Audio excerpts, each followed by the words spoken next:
अब हम डिस्कस करेंगे domain and range of secant function, यानी हमारे पास फिफ्थ में जो फंक्शन है y is equal to secant x और इसे हम राइट कर सकते हैं 1/cos x। फिर वही बात, डोमेन क्या है? Set of all input values eight which function is defined. अब आप नोटिस करें जब cos x 0 होगा इक्वल टू 0 होगा तो फंक्शन हमारा अनडिफाइंड हो जाएगा।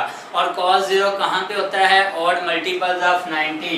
तो यहाँ पे हम ये कहेंगे where cos x is not equal to 0, और अगर cos 0 होगा तो x क्या होगा? cos inverse 0। cos 0 कहाँ पे होगा? 2n + 1 π/2, यानी ऑड मल्टीपल्स ऑफ 90 पे ये 0 होगा।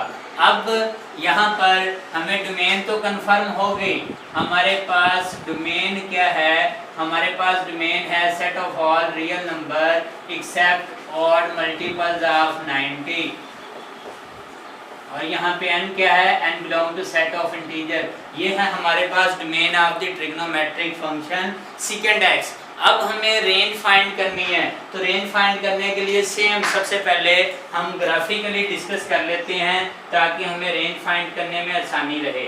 ये हमारे पास है पॉजिटिव x एक्सिस, ये हमारे पास है पॉजिटिव y एक्सिस, ये हमारे पास है नेगेटिव x एक्सिस, और यहाँ पे हमारे पास है नेगेटिव y एक्सिस। अब आपको पता है कि हमारे पास जो x एक्सिस पे वैल्यू है ये डोमेन को रिप्रेजेंट करती है और y एक्सिस जो है ये रेंज वैल्यू को रिप्रेजेंट करती है। तो यहाँ पे हम वैल्यू लेते हैं उसी तरह। यहाँ पर हमारे पास है 0 रेडियन, नेक्स्ट है π/2, नेक्स्ट है पाई, नेक्स्ट हमारा एंगल सेट किया 3π/2, 2π एंड लास्ट वन 5π/2। ये along positive x axis. Along negative x axis क्या है? -π/2 -π, उसके बाद होगा माइनस का 3π/2, नेक्स्ट -2π एंड लास्ट वन -5π/2। अब यहाँ पर हम डिस्कस करेंगे डोमेन रेंज के लिए ग्राफिकली। आप नोटिस करें कि सेकेंड जो है अनडिफाइंड कहाँ पे होगा? सेकेंड अनडिफाइंड होगा ऑड मल्टीपल्स ऑफ 90 पे। तो इसका मतलब है हम पहले से ही वर्टिकल डॉटेड लाइन रिप्रेजेंट कर देते हैं। यहाँ पे ये फंक्शन हमारा क्या होगा? यहाँ पर ये फंक्शन हमारा अनडिफाइंड होगा, अनडिफाइंड होगा। सेम यहाँ पर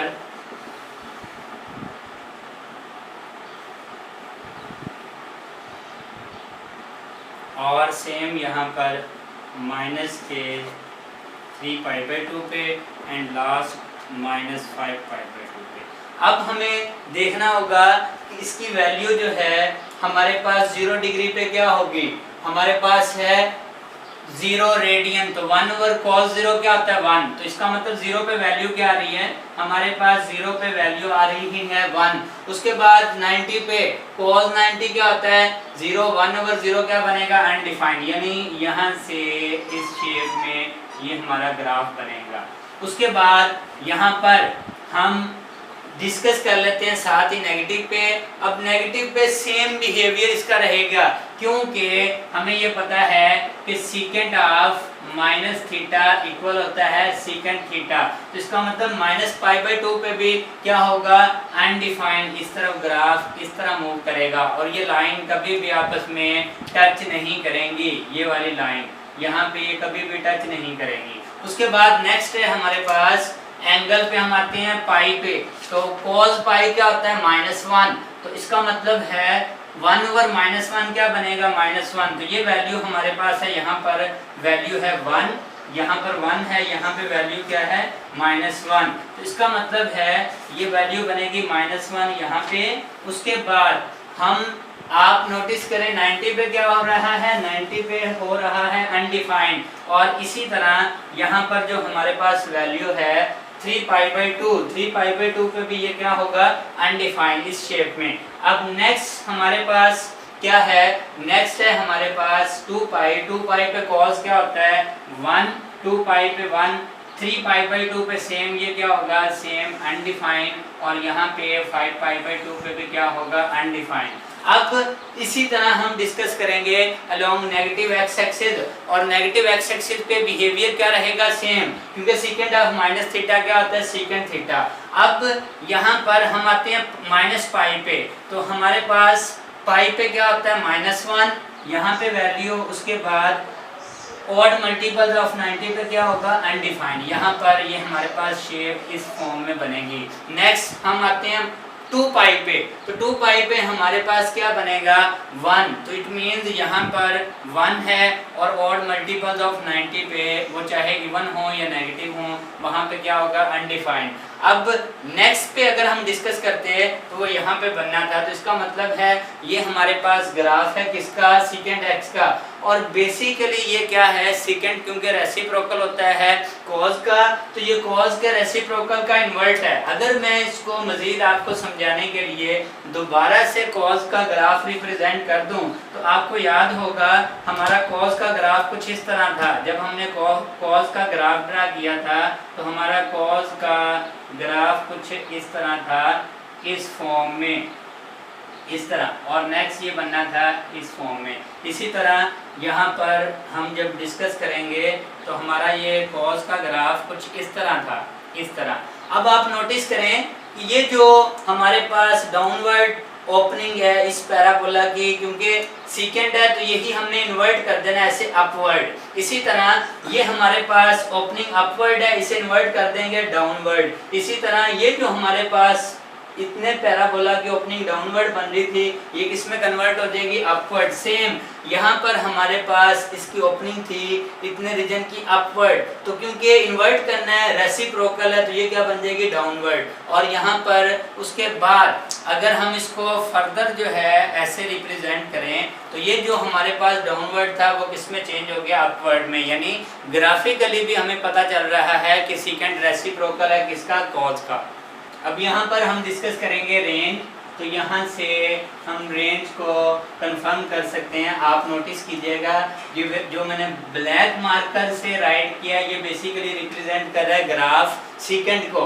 तो इसका मतलब यहाँ पे ये ग्राफ, ये ब्लैक वाला जो राइट किया हुआ है मार्कर से, ये सीकेंड का ग्राफ को रिप्रेजेंट कर रहा है। इसका मतलब है कि आप नोटिस करें कि सीकेंड की रेंज में -1 से 1 ये वैल्यू नहीं आती, या तो इससे अपवर्ड है या इससे क्या है, डाउनवर्ड है। डाउनवर्ड स्मॉलर वैल्यू, अपवर्ड है ग्रेटर वैल्यू। तो अगर हम स्मॉलर वैल्यू से नोटिस करें इस यहाँ से, इसका मतलब यहाँ क्या है, -∞, और यहाँ पे क्या है, -1। इट मीन्स कि यहाँ पर जो हमारे पास सीकेंड की मिनिमम वैल्यू है वो -∞ से -1, और -1 इंक्लूड करेंगे क्योंकि -1 पे हमें वैल्यू मिल रही है, यूनियन।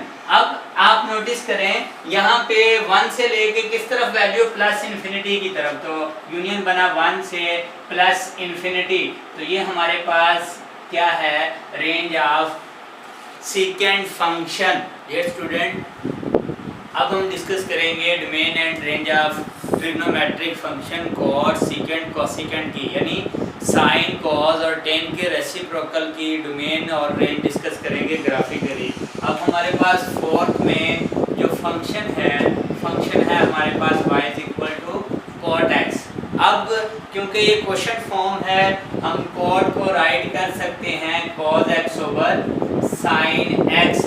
अब रीजन ये है कि डोमेन क्या था, set of all input values eight which function is defined, यानी x की उन तमाम वैल्यू का सेट जिस पर फंक्शन डिफाइन है वो डोमेन में इंक्लूड होंगी। अब आप नोटिस करें हमारे पास डिनोमिनेटर में साइन है, हमें ये देखना होगा कि साइन कहाँ कहाँ 0 होगा। जहाँ पर साइन 0 होगा वो वैल्यू डोमेन में इंक्लूड नहीं होगी, क्योंकि वहाँ पे फंक्शन हमारा अनडिफाइंड होगा। हम कह सकते हैं where sine x is not equal to 0, तो यहाँ से हम कह सकते हैं x is equal to sine inverse 0। Sine 0 कहाँ पे होता है, साइन 0 होता है n पाई पे, where n belong to set of integer. अब इसका मतलब है डोमेन में ये वैल्यू इंक्लूड नहीं है, तो हम कह सकते हैं डोमेन क्या होगी, हमारे पास डोमेन ऑफ साइन फंक्शन होगी set of all real number except n pi where n belong to set of integer. यानी ये हमारे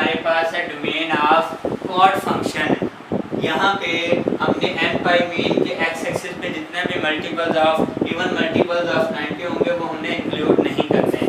अब रेंज के लिए हम पहले ग्राफिकली डिस्कस कर लेते हैं। सेम हमारे पास यहाँ पे है 0 रेडियन, हमारे पास यहाँ पे है π/2 रेडियन, यहाँ पर है हमारे पास पाई रेडियन, नेक्स्ट है हमारे पास 3π/2 रेडियन, नेक्स्ट है हमारे पास 2π रेडियन, और अगर हम एक वैल्यू और लें तो ये बनेगा 5π/2। ये तो है value along positive x axis. अब जब नेगेटिव एक्स एक्सिस पे जाएंगे तो ये वैल्यू हमारे पास बनेगी -π/2, यहाँ पे वैल्यू -π, यहाँ पे वैल्यू -3π/2, यहाँ पे वैल्यू -2π और नेक्स्ट -5π/2। ये वैल्यू हमारे पास होगी। सेम यहाँ पर हमारे पास y की वैल्यू क्या है 1, और यहाँ पे y की वैल्यू क्या है हमारे पास, यहाँ पे y की वैल्यू है -1। अब हम डिस्कस कर रहे हैं कॉर्ड को। आप नोटिस करें कि कॉर्ड कहाँ पे अनडिफाइंड है, n π पे। तो इट मींस कि 1π पे जो हमारा फंक्शन है ये क्या होगा, अनडिफाइंड होगा। यहाँ पर ये फंक्शन अनडिफाइंड होगा। इसके साथ 2π पे हमारा ये फंक्शन क्या होगा, 2π पे हमारा ये फंक्शन अनडिफाइंड होगा।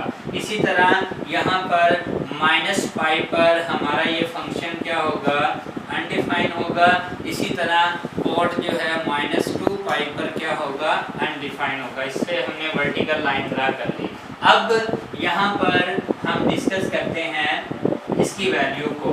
सबसे पहले हम 0 पे देखते हैं। 0 रेडियन पे जब कॉर्ड पुट करूंगा तो बेसिकली cos 0 क्या बनेगा, cos 0 1 और sin 0 0, तो 1/0 क्या बनेगा, अनडिफाइंड। यानी 0 पे ये क्या बनेगा, 0 पे बनेगा अनडिफाइंड। और उसके बाद जब हम π/2 पे आएंगे तो π/2 cos π/2 क्या होता है 0 और sin π/2 क्या होता है 1। तो 0 ओवर सम वैल्यू यानी 0/1 किसके इक्वल आएगा, 0। यानी यहाँ पे एक पॉइंट हमारे पास 90 पे क्या होगा, 90 पे वैल्यू मिलेगी 0। उसके बाद y की वैल्यू मिलेगी 0। उसके बाद हम पाई पे डिस्कस करते हैं। cos पाई -1 और sin पाई हमारे पास 0, यानी ये फिर इस पे क्या होगा, अनडिफाइंड। तो इसका मतलब है यहाँ से ये बात कंफर्म हुई कि हमारा जो ग्राफ होगा, ग्राफ हमारा इस शेप में होगा। यहाँ पे था अनडिफाइंड और यहाँ से ये ग्राफ इस शेप में जाएगा। इसी तरह नेक्स्ट हमारा ग्राफ, जब यहाँ पे हमने देखा था 3π/2 पे cos होगा 0, sin होगा हमारे पास -1, 0 ओवर सम वैल्यू यानी 0 ओवर -1 क्या बनेगा, 0। तो जब हम इसका ग्राफ ड्रा करेंगे पाई पे, ये अगेन अनडिफाइंड था, तो इसका ग्राफ हमारे पास इस शेप में ड्रा होगा। इसी तरह नेक्स्ट जब हम जाएंगे यहाँ पे 5π/2 पे, तो यहाँ पर भी हमारा जो ग्राफ है इस शेप में नेक्स्ट चलेगा। जब हम नेक्स्ट ये वैल्यू लेंगे 3π, यहाँ पे 3π लेंगे तो ये वैल्यू ग्राफ में इस तरह मूव होगी। अब यहाँ पे नेगेटिव एक्स एक्सिस पे जब जाएंगे तो सेम इसका बिहेवियर रहेगा इस शेप में। यहाँ पे नेक्स्ट जो है हमारा ग्राफ क्या होगा, इस शेप में। अब नेक्स्ट जब यहाँ पे ड्रा करेंगे तो डेफिनेटली ये भी इस शेप में ये हमारा ग्राफ बनेगा। और यहाँ पे अगर हमने वैल्यू नेक्स्ट नहीं ली तो ये जस्ट इतना भी रिप्रेजेंट होगा यहाँ तक। अब यहाँ पे आप नोटिस करें कि जो हमारा टेन का ग्राफ है, टेन का ग्राफ बेसिकली क्या है, कन्वर्स है, रेसिप्रोकल है टेन का। यानी टेन में इस तरफ से लाइन थी, इसमें जस्ट उसकी पोजीशन रिप्लेस हो चुकी है। तो यहाँ पे हम कह सकते हैं हमारे पास रेंज क्या होगी, रेंज सेम, ये अप्रोच कर रहा है प्लस इन्फिनिटी को, इधर अप्रोच कर रहा है माइनस इन्फिनिटी को। और रेंज क्या होती है, y की वैल्यू। तो हमारे पास y की वैल्यू क्या हो रही है, माइनस इन्फिनिटी से प्लस इन्फिनिटी। ये हमारे पास बनी है रेंज ऑफ कॉर्ड फंक्शन। और ये बेसिकली क्या है, ये बेसिकली रिवर्स है टेन का। क्योंकि आपको याद होगा जब हमने टेन का ग्राफ बनाया था तो हमारा टेन का ग्राफ हमारा कुछ इस तरफ था। ये मैं दोबारा रिवाइज करवा रहा हूँ। टेन का ग्राफ हमारा कुछ इस शेप में था। यहाँ पे टेन का ग्राफ हमारा इस शेप में बनता था, इस तरह। यहाँ पे टेन का ग्राफ हमारा इस शेप में यहाँ पे बनता था, और यहाँ पे टेन का ग्राफ हमारा इस शेप में इस तरफ बनता था। तो इसका मतलब है कि कॉर्ड का ग्राफ क्या है, बिल्कुल रिवर्स है टेन का, और क्योंकि क्वाड बेसिकली क्या होता है, रेसिप्रोकल ऑफ टेन, तो इसलिए इसका ग्राफ भी रिप्लेस शेप में आएगा। तो ये जो बाद में मैंने ड्रा किया जस्ट रिवाइज करवाने के लिए कि क्वाड का जब हम ग्राफ लेंगे तो जस्ट रिवर्स होगा, उसकी रेंज क्या रहेगी, सेम, जस्ट चेंज क्या होगी, डोमेन चेंज होगी।